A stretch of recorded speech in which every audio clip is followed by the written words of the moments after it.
ইতিমধ্যে সমগ্ৰ অসমতে কিন্তু চৰকাৰী ই ৰিক্সাৰ বাবে অনলাইন আবেদন প্ৰক্ৰিয়া আৰম্ভ হৈছে। গতিকে আপুনি চৰকাৰী ই ৰিক্সাৰ বাবে আবেদন কৰিব বিচাৰে তেনে ক্ষেত্ৰত কেনেকৈ কৰিব পাৰিব আজিৰ এই ভিডিঅ'টোৰ জৰিয়তে আপোনালোকক দেখুৱাম। চৰকাৰী ই ৰিক্সাৰ লগতে কিন্তু আপোনালোকে চৰকাৰী বিনামূলীয়া মফাৰৰ বাবে আবেদন কৰিব পাৰিব। সো আপোনালোকে কেনেকৈ কৰিব তাৰে ফুল প্ৰচেছ দেখুৱাম। আপোনালোকে ভিডিঅ'টো সম্পূৰ্ণকৈ চাব, লগতে ভিডিঅ'টো ভাল পালে লাইক আৰু চেনেলটো ছাবস্ক্ৰাইব কৰিবলৈ পাহৰি নাযাব।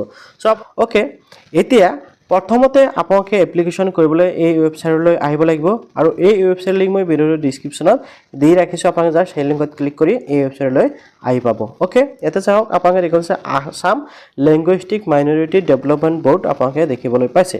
এতিয়া চাওক গাইডলাইন ফৰ এপ্লিকেণ্ট, অৰ্থাৎ আপোনালোকে যে আবেদন কৰিব আবেদনৰ এটা গাইডলাইন দিয়া হৈছে, অৰ্থাৎ কোনসকলে আবেদন কৰিব পাৰিব বা কেনেকৈ আপোনালোকে আবেদন কৰিব লাগিব তাৰে গাইডলাইনটো দিয়া হৈ আছে। তো এই গাইডলাইনসমূহ আপোনালোকে চাই ল'ব। তথাপি মই আপোনালোকক ডাইৰেক্ট কৈ দি আছোঁ, যিসকলৰ বয়স 25ৰ পৰা 50ৰ ভিতৰত আছে সেইসকলে আবেদন কৰিব পাৰিব। ইয়াৰ লগতে ইয়াতে এপ্লিকেশ্যন কৰাৰ বাবে কোনো ধৰণৰ আপোনালোকৰ ফি দিব নালাগে, সম্পূৰ্ণ ফ্ৰীত ৰেজিষ্ট্ৰেশ্যন কৰিব পাৰিব। তো আপোনালোকে এতিয়া এপ্লাই কেনেকৈ কৰিব সেই প্ৰচেছটো দেখুৱাইছোঁ। এপ্লাই কৰাৰ বাবে আপোনালোকে স্ক্ৰল ডাউন হৈ একদম শেষৰ ফালে আহি যাব আৰু ইয়াতে আপোনালোকে দেখিব আছে course and item form fill up, ঠিক আছে। তো আপোনালোকে ফৰ্ম ফিল আপ কৰাৰ বাবে কি কৰিব লাগিব, এপ্লিকেণ্ট ফৰ্ম ফিল আপ যিটো অপশ্যন আছে আপোনালোকে জাষ্ট সেই অপশ্যনটোত ক্লিক কৰিব লাগিব। ওকে, মই জাষ্ট এই অপশ্যনটোত ক্লিক কৰি দিলোঁ। এই অপশ্যনটোত ক্লিক কৰাৰ লগে লগে আপোনালোকৰ সন্মুখত আইটেম ইনফৰমেশ্যন আহি গৈছে, ঠিক আছে। তো ইয়াৰ পৰা আপোনালোকে ছিলেক্ট আইটেমত ক্লিক কৰিব আৰু আপোনালোকৰ সন্মুখত দুটাকৈ অপশ্যন আহিব।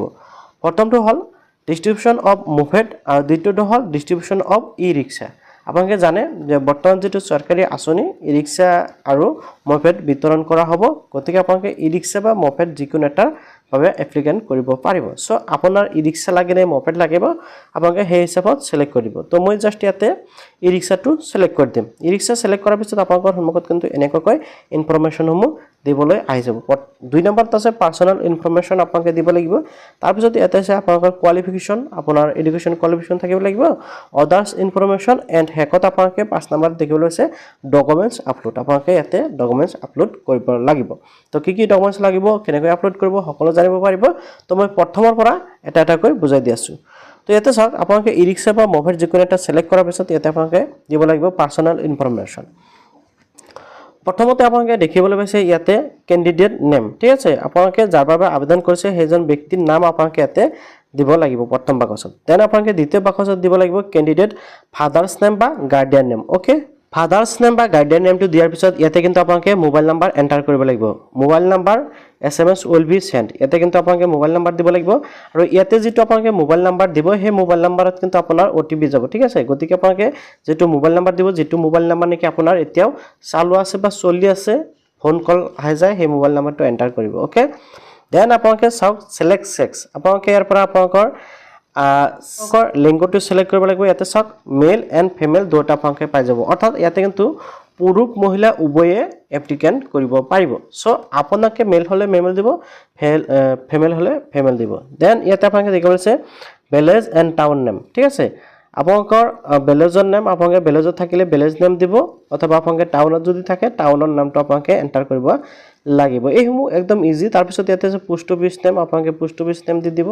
এণ্ড ইয়াতে পুলিচ ষ্টেচন নেম আপোনালোকে দিব লাগিব, PS অৰ্থাৎ থানা নাম দিব লাগিব। দেন আপোনালোকে ছিলেক্ট ৰিকুৱাৰমেণ্ট অপশ্যনত ছিলেক্ট ষ্টেট অপশ্যনত ক্লিক কৰি দিব আৰু ইয়াতে বাই ডিফল্ট আমাৰ আছাম ষ্টেট হৈ আছে, আছামটো জাষ্ট ছিলেক্ট কৰি দিব। ওকে, দেন আপোনালোকে চাওক ডিষ্ট্ৰিক্ট আহি গৈছে, আপোনালোকৰ ডিষ্ট্ৰিক্ট যিটো হয় ডিষ্ট্ৰিক্টটো ছিলেক্ট কৰি দিব। এণ্ড ইয়াতে আপোনালোকৰ পিনক'ড, তাৰপিছত ইয়াতে আপোনালোকৰ ডেট অফ বাৰ্থ দিব লাগিব আৰু ইয়াতে আপোনালোকৰ আধাৰ কাৰ্ডৰ নাম্বাৰ দিব লাগিব। ওকে, পাৰ্চনেল ইনফৰমেশ্যন দিয়াৰ পিছত আপোনালোকৰ আহি গ'ল 3 নম্বৰত কোৱালিফিকেশ্যন ইনফৰমেশ্যন, ঠিক আছে। আপোনাৰ এডুকেশ্যন কোৱালিফিকেশ্যন কিমান আপোনালোকে ইয়াতে ছিলেক্ট কৰিব। ছিলেক্ট কৰাৰ পিছত ক্লাছ 5ৰ পৰা আৰম্ভ কৰি SSLC, গ্ৰেজুৱেশ্যন, আদাৰ্ছ বহুতকেইটা আছে, আপোনাৰ যোনটো হয় আপোনালোকে সেইটো ছিলেক্ট কৰি দিব। ওকে, তাৰপিছত আপোনালোকে ইয়াতে চাওক দেখিবলৈ পাইছে আদাৰ্ছ ইনফৰমেশ্যন, ঠিক আছে। তো আদাৰ্ছ ইনফৰমেশ্যনত ক্লিক কৰাৰ পিছত আপোনালোকে ইয়াতে চাওক অনলি হিন্দুইজম আপোনালোকে দেখিবলৈ পাইছে, এইটো বাই ডিফল্ট ছিলেক্ট কৰিব লাগিব। এতিয়া চাওক আপোনালোকে দেখিবলৈ পাইছে তলত এটা নোট দিয়া আছে, do not apply if from religious minority Muslim, Buddhist, খ্ৰীষ্টান, শিখ এণ্ড জৈন এণ্ড পাৰিছ, ঠিক আছে। তো ইয়াতে কৈছে যে আপোনালোকে জাষ্ট যিসকল নেকি হিন্দু মাইনৰিটি আছে সেইসকলে, অৰ্থাৎ ভাষিক সংখ্যালঘুসকলে ইয়াতে এপ্লাই কৰিব পাৰিব। যিসকল নেকি ধৰ্মীয় সংখ্যালঘু সেইসকলে এপ্লাই কৰিব নোৱাৰিব। যেনেকৈ ইয়াতে উল্লেখ কৰি দিছে ডাইৰেক্ট মুছলিমসকল, বুদ্ধ, খ্ৰীষ্টান, শিখ, জৈন এণ্ড যিসকল পাৰ্চী আছে সেইসকলে এপ্লাই কৰিব নোৱাৰিব তো মই জাষ্ট ইয়াতে হিন্দী যে চিলেক্ট কৰা হ'ল তাৰপিছত ইয়াতে আপোনালোকে দেখিব পাব বেংগলী হিন্দী আদাৰ্ছ আছে আপোনালোকৰ যোনটো হয় চিলেক্ট কৰি দিব ওকে তাৰপিছত ইয়াতে আপোনালোকে দেখিবলৈ পাইছে আদাৰ্ছ অপশ্যনত ক্লিক কৰিলে ইয়াতে চাওক আপোনালোকে ৰাইট ইউৰ কমেণ্ট ইয়াতে দিব পাৰে যেনেকৈ নেপালীসকল আছে নেপালীসকল কিন্তু আপোনাৰ মাইনৰিটি হয় আপোনালোকে সেইসকলক দিব পাৰিব তো এনেকৈ আৰু আছে যিসকলৰ আছে সেইসকলে ইয়াতে দিব পাৰিব ওকে ইয়াৰ পিছত আপোনালোকে চাওক ইয়াতে আপোনালোকৰ এছটো অলৰেডি আহি যাব এতিয়া আপোনালোকৰ ফেমিলি এনুৱেল ইনকাম যিটো আছে আপোনালোকে এইটো দিব লাগিব আপোনালোকৰ পৰিয়ালৰ বাৰ্ষিক আয় কিমান সেইটো আপোনালোকে ইয়াতে এণ্টাৰ কৰি দিব ওকে তো ইয়াতে চাওক আপোনালোকৰ এতিয়া ইনকাম চাৰ্টিফিকেটটো নালাগে পিছত এইটো প্ৰয়োজন হ'ব পাৰে বাট আপোনালোকৰ ইনকামটো আপোনালোকে ইয়াতে এণ্টাৰ কৰিব লাগিব ওকে এতিয়া আহি গৈছে আপোনালোকৰ ডকুমেণ্টছ এতিয়া ডকুমেণ্টছৰ ভিতৰত প্ৰথমতে আছে আধাৰ কাৰ্ড